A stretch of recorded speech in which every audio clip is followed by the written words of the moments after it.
I'm delighted to be here and to share part of my research with you, which is going to be about the history of Persian language and Arabic printing in Iran. I'm afraid this is going to be a bit academic, so I apologize in advance, and there won't be any mention of the Axis. Recent years have shown an increase in scholarly attention given to the history of printing in the Near and Middle East, or the history of the Arabic script printing.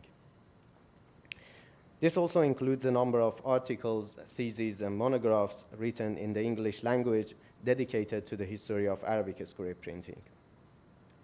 The majority of studies on the history of printing in the Near and the Middle East are focused on the history of printing in Arabic script, omitting other writing systems such as Armenian, Hebrew, and Syriac. Even within the scope of the history of Arabic script printing, the emphasis has generally been on the Arabic language and to a lesser degree on Turkish. Within the context of the history of Arabic script printing, the Ottoman contribution was particularly significant. The 18th century pioneering press of Ibrahim Mutafarrika in Istanbul is perhaps one of the most well-known and well-studied of such contributions. The majority of available sources have rightly highlighted the significance of Mutafarrika as the first Muslim printer in the Islamic world, even though he was a Hungarian-born convert to Islam. Yet, in scholarly studies of the subject, there is often a gap between the establishment of the Mutafarrika press in 1720s and the establishment of the renowned Bulak press in Cairo in the 1820s. The received narrative tends to overlook Arabic script printing in South Asia from the 18th century and the printing presses that were established in Istanbul and the printing presses that were established in Iran. It is beyond the scope of this presentation to discuss the Arabic script printing in South Asia, and Onur Bey is better informed to talk about the 18th and 19th century presses in Istanbul. The focus of this presentation is therefore on the 19th century printing presses that were established in Iranian cities, first in Tabriz and later in Tehran, and considers their significance. In an article that was recently published in the Journal of the Printing Historical Society, I have already provided a detailed account of the beginning of the Persian language printing in Europe and the emergence of Persian typography in Italy. But it should be noted that within the Islamic world, the Arabic script printing with any sense of continuity began in the 19th century, about 3 centuries after the introduction of movable type printing, Arabic movable type printing in Italy. Regarding the delay with which the Muslims adopted the art of printing, several arguments have been put forward, including the contested narrative of the Muslim ban on printing. In a recent article entitled, "Did Ottoman Sultans Ban Print?" the book historian Catherine Schwartz has convincingly challenged the conventional literature on the subject and argued that, and I quote, "The sources available to scholars today do not support the notion that the sultans banned printing. Rather, they demonstrate that this claim arose from the early modern European scholars' search to articulate their sense of Ottoman inadequacy through explanations for why Ottomans did not print." In any event, this discussion regarding the ban of printing in the Islamic world is mainly concerned with vernacular printing in Arabic script. However, long before the first Arabic script books were printed in the Ottoman Empire and Iran, printing with movable type was practiced by religious minorities and missionary groups. With regard to the introduction of movable type printing to Iran, the Armenian community and the Carmelite missionaries in the central city of Isfahan played a significant role. In the 17th century, the former group established a print shop and began printing Armenian books in New Jolfa, the Armenian quarter in Isfahan. This Armenian edition of the Psalms of David, printed in 1638, is the only surviving copy of the first book that the Armenian press in Isfahan published and is currently preserved at the Bodleian Library in Oxford. There have also been reports of the existence of Arabic script presses in Iran from the 17th century. A contemporary report of these presses appeared in the first printed Persian dictionary published in Amsterdam in 1684. In this dictionary, under the word printing house, which in the Persian section is recorded using the Turkish word basmehana and the Arabic word matba'eh, the following description has been given. The Carmelite fathers have opened an Arabic and Persian print shop in Isfahan, and the Armenians have a print shop in New Jolfa. However, neither could function well due to the great dryness of the air. Whether or not this report was reliable, we do not know of any Arabic script publication in Iran before the 19th century. Very little has been written about early Arabic script printing in Iran, especially in the English language and from a typographic point of view. According to the German Orientalist Ulrich Marsolf, the author of some of the most important studies on early printing in Iran, the introduction of printing from movable type to Iran is largely due to the personal efforts of various individuals, some of them highly influential, but nevertheless without supreme power. In consequence, the death of each of those individuals severely threatened the continuation of the process. It's been established that the introduction of Persian printing to Iran was a result of the measures taken by the reformist Crown Prince Abbas Mirza. In order to acquire the knowledge of the modern European sciences, Ulum Jadid, he dispatched a group of Iranian students to England in 1815.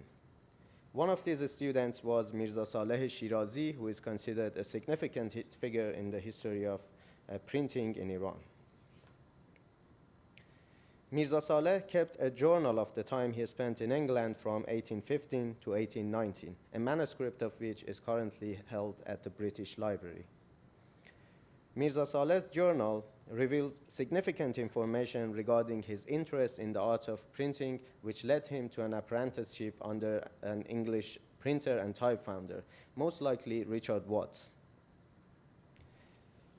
Before his return to Iran in 1819, Mirza Saleh, with the help of his printing instructor, purchased a typographic press that was then shipped to Iran. By the time that Mirza Saleh returned to Tabriz, another printing press had already been established in that city, with which in 1818, the first non-Persian book printed in Iran, entitled Resale Jahadiyeh, was printed with movable type. According to some secondary sources, the press had been imported from Russia to Iran. We know that it was a cast iron press, but contrary to some accounts, there is no evidence of its precise make. According to the colophon of this publication, a certain Muhammad Ali ibn Muhammad Hussein Ashtiani, and this is not the longest name from the 19th century, was responsible for the publication of this book by order of the Qajar government in Ramadan 1233 of Hijri calendar. In the absence of any typographic artifacts, i.e. punches, matrices, and the actual types, the scrutiny of the extant copies of this small volume in Iranian libraries provides significant information regarding the metal type that was used for printing this book. It seems that this font of type was only used in this publication, and so far we do not know of any other publication that was printed with the same type.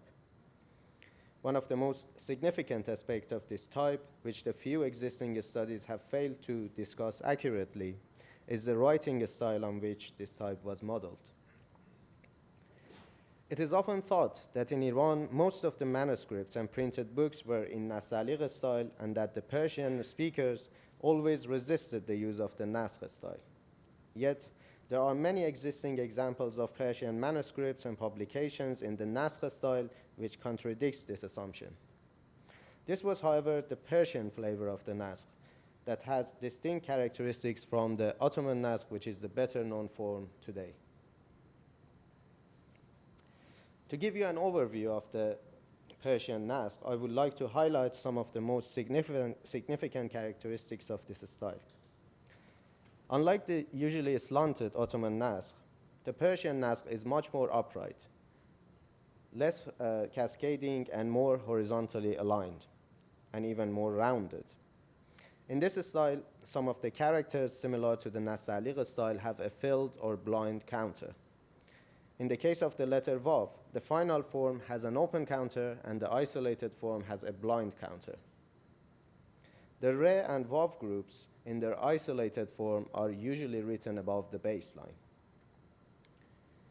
Persian nasq is written with a reed pen that is cut at an angle similar to the Nasta'liq style, as opposed to the Ottoman nasq that requires a steeper angle. Writing in the Ottoman nasq, pen hardly rotates and most of the characters are written with the full width of the nib. Persian nasq, however, requires techniques similar to the Nasta'liq style. That is to say, the pen is often rotated and different sections of the nibs are used for creating different parts of the characters. Even in Iran, after the introduction of mechanical typesetting and the impact of the simplification of the script, the use of Persian nasq gradually diminished and gave way to the simplified nasq with which most of the newspapers and books were printed in the 20th century. This development was even further influenced by the demise of lithography, and by that I mean stone printing and not with metal plates that are used today.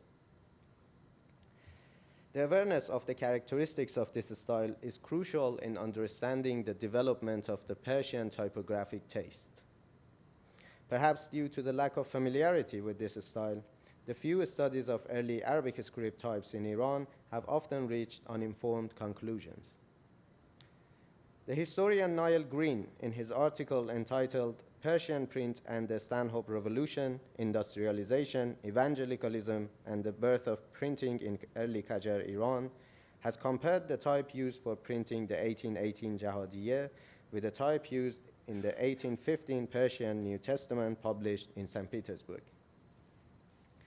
According to Green, though clearly different in several important respects, the type used for pioneering Jahadiyeh does possess certain similarities to that used for St. Petersburg Testament 2 years earlier, both of which appear relatively crude compared to the more elegant type being used in London and Calcutta by this time. Given the common differences of the Jahadiyeh and the Testament from other Persian types used by London and Calcutta printers at this time, it seems reasonable to suggest a connection between them by way of a common source. Green is correct in pointing out that both types appear relatively crude. However, the St. Petersburg type resembles the earlier European Arabic types, which in several cases failed to follow the script rules. On the other hand, the type that was used for Persian Jahadiyeh is based on Persian nasq, which can be clearly verified by scrutinizing certain characters. This supports the possibility that the first book printed in Iran was printed with a type that was produced inside the country. In this early experiment, the punch cutter was presumably not skilled enough to produce a refined set of characters. However, Iranian punch cutters would have had a sufficient knowledge of the script rules and managed to reflect it in their work. This type used the written form very closely by use of several contextual alternates for each character and many ligature. Green also mistakenly attributes the Jahadiyeh type to Mirza Zainul Abidin, who, as it will be shown, was responsible for the second impression of this book a year later. The Iranian historian Muhammad Jawad Ahmadinejad has analyzed the Jahadiyeh type in an introduction to a facsimile of this book that was recently published in Iran. Ahmadinejad describes this type as being in Arabic style because it does not include the Persian characters such as the Persian Gaf and the correct form of the Persian Kaf. This is a typical example of what I call typographic anachronism, because Ahmadinejad has made a comparison between a document that was printed 2 centuries ago and what appears in contemporary Persian publications. In fact, the current form of the Persian Gaf and Kaf were not used in manuscripts of the time and were developed later. Ahmadinejad has also made an attempt to identify the type sorts which were used for printing the Jahadiyeh. He suggested that 205 characters were used in this publication. However, this clearly overlooked many ligatures which would significantly increase the size of the character set. The second book printed in Iran was another impression of the Risaleh Jahadiyeh, but this time using a much more refined type. This book was published by another Tabriz printer, Mirza Zainul Abidin Tabrizi. Some of the existing sources have credited Mirza Zainul Abidin with the publication of the first Persian book in Iran. However, the previous edition of Jahadiyeh that was printed 1 year earlier suggests that Muhammad Ali ibn Muhammad Hussein Ashtiani should be credited as the first Persian printer in Iran. The second edition of Risaleh Jahadiyeh was also printed with a type based on the Persian Nasq that seemingly was only used in this publication. The study of the impression of this type demonstrates that a significant improvement in producing metal type was made within a year that the first edition of Jahadiyeh was published. In 1821, Golestan of Saadi was printed in Tabriz with a new Persian Nasq, and there is evidence that the news concerning this publication had reached France. This was reflected in the French Journal Asiatique of 1822, and according to this journal, last year in Tabriz, a young Persian, Mirza Jafar, printed an edition of Golestan Saadi with a small and elegant type which he had cut himself. It's been suggested that this press was that of Mirza Saleh Shirazi, which he had purchased in London and was run by Mirza Jafar.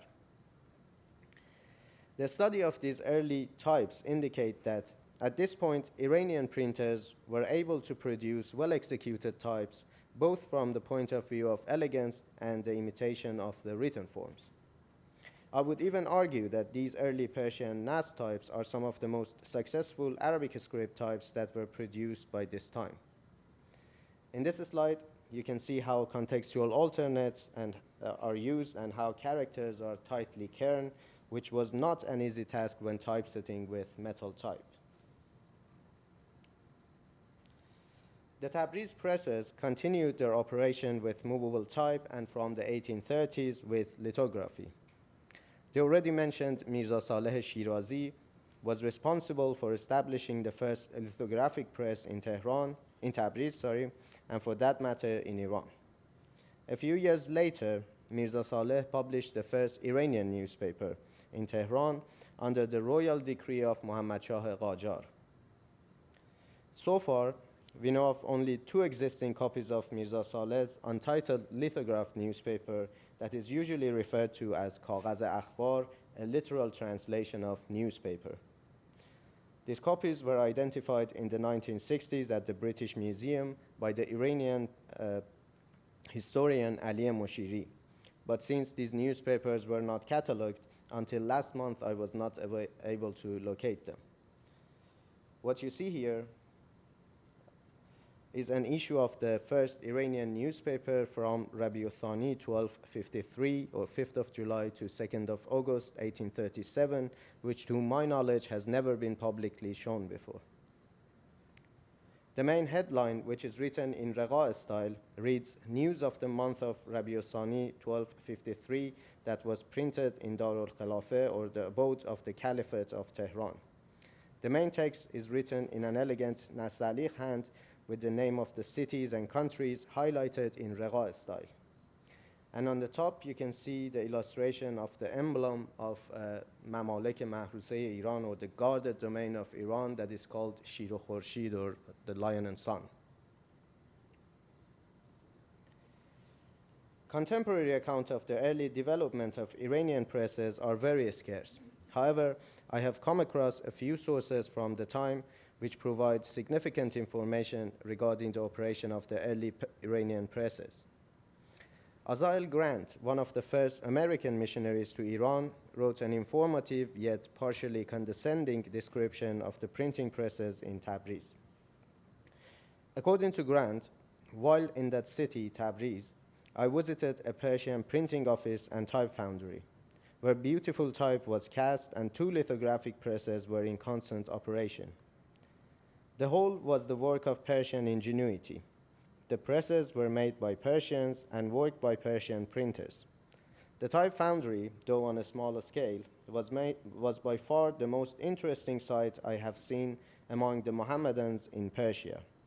As we examined the punches, matrices, and types, all made by a self-taught Persian, and so the result of his ingenuity, the most beautiful specimens of Persian writing which have ever met our eye, I could not but feel that a day star of hope was rising upon this benighted land. Another missionary account discussing the well-known Arabic type of Reverend Elias Smith, which is often called American Naskh, recorded that the ordinary Arabic type is not adapted to the taste of the Arabs, not being conformed to the most approved standard of Arabic calligraphy, which are often singularly beautiful. And it is well known that the Arabic language has no printed character distinct from the written. It was believed that there was no other font in existence unless it were one cast in Persia by a native of that country, which was so conformed to the Arabic calligraphy and to the taste of the Arabs, while at the same time it possessed some very important advantages. Around 1822, Fath Ali Shah Qajar summoned the Tabriz pioneering printer Mirza Zainul Abidin to establish a printing press in the capital city of Tehran. This print shop was founded under a government official, Manucher Khan Gorji, also known as Mu'tamedud-Dawleh. For this reason, books printed in this press became known as Chap Mu'tamedi or Mu'tamedi imprint. The first known book printed in Tehran was Muhraq al-Qulub, published in 1823. Following the model set by Tabriz printers, the Mu'tamedi publications in Tehran were printed with a similar and even better executed Naskh type. Notably, early printed books in Tehran included several impressions of the Quran, which I would like to discuss further in some detail. In so doing, I aim to place these early printed Qurans in the wider context of the history of the printing of the Quran. The established history of the printing of the Quran suggests that the first Quran in Arabic script and by means of movable type was printed in Venice in 1537-38 by Paganino and Alessandro Paganini. According to the German Orientalist Hartmut Bobzin, the first authentic Muslim printed edition of the Quran was the 1787 edition that was printed in St. Petersburg. The St. Petersburg Quran was printed under the patronage of Catherine II, the Empress of Russia, and a certain Mullah Osman Ismail was responsible for the manufacture of the type with which this volume was printed. In this slide, you can see the 1803 edition of the Quran, which was printed by Abdulaziz Toktamishoglu in the Volga city of Kazan using the same font of type. According to Bobzin, the Kazan edition of the Quran formed a bridge to the earliest Quran printed in the Islamic Orient.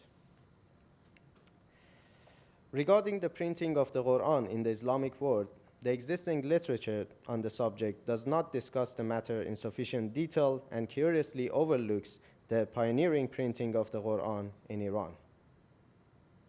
For instance, the chapter of printing of the Quran in Brill's 6-volume Encyclopedia of Quran, which according to its author, Michael W. Alban, summarizes findings in the history of the printing of the complete Arabic Quran produced by means of metal type or lithography, fails to discuss the first printed Quran in the Near and Middle East by both printing techniques. According to my research so far, the first printed Arabic Quran in the Near and Middle East is the Tehran edition of 1827, which was followed by around 9 other editions from 1829 to 1855. Hartmut Bobzin, in his article From Venice to Cairo on the history of Arabic editions of Quran, has referred to some of the early editions of the Quran printed in Iran and India and noted, at the present point in time, it is difficult to say much about these lithographed editions. as to the best of my knowledge, there has not yet been any comprehensive research on this subject. Contrary to what Bobzin has stated, which was in fact initially recorded by the 19th-century German Orientalist Julius Theodor Zenker in his 1861 Bibliotheca Orientalis, all of the early Tehran editions of the Quran were printed with metal type and not lithography, using a fully vocalized large Persian nasq and a smaller Persian nasq in a colophon. These rarely discussed publications show some of the best designed and accomplished specimens of the Arabic script printing and typefounding. In this slide, you can see a later edition of the Quran that was printed in 1831 in Tehran. This copy is preserved at the Royal Asiatic Society in London and was printed with the same type that the first edition was printed.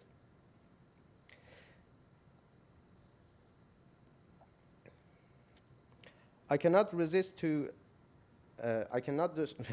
temptation to discuss another noteworthy example of Quran which has received a little attention. An interesting Quran that was printed in Calcutta in 1829 with interlinear Urdu translation printed with Nasq and Nastaliq type. The Arabic type of this Quran also demonstrates the characteristics of the Persian Nasq, which, given the influence of Persian writing styles in South Asia, was not unexpected. While on the subject of the printing of the Quran, I should also discuss the first Arabic Quran printed with lithography. In fact, the first book produced in Iran by means of lithography was a Quran printed in 1834 in Tabriz, a single copy of which has recently come to light. Evidently, this Quran predates the 1815 Istanbul lithographed Quran, which was previously described by the bibliographer and antiquarian Rich Smitskamp as the first Quran to be printed in an Islamic country by way of lithography. And this final note takes me to my conclusion. What I have shown here reveals that all of the metal types that were used in Iranian presses had two important factors in common.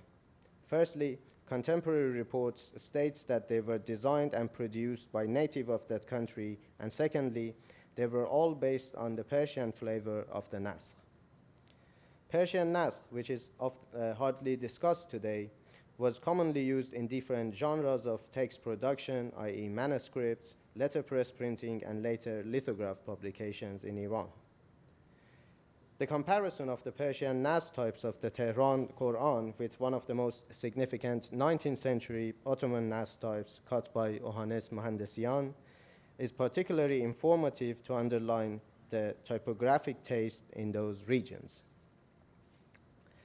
One of the most important aspects relating to my research that I hope this talk has highlighted is the vital role of the study of primary sources, particularly in the field of the history of Arabic script printing, where there has been much speculation and many arguments supporting preconceived conclusions.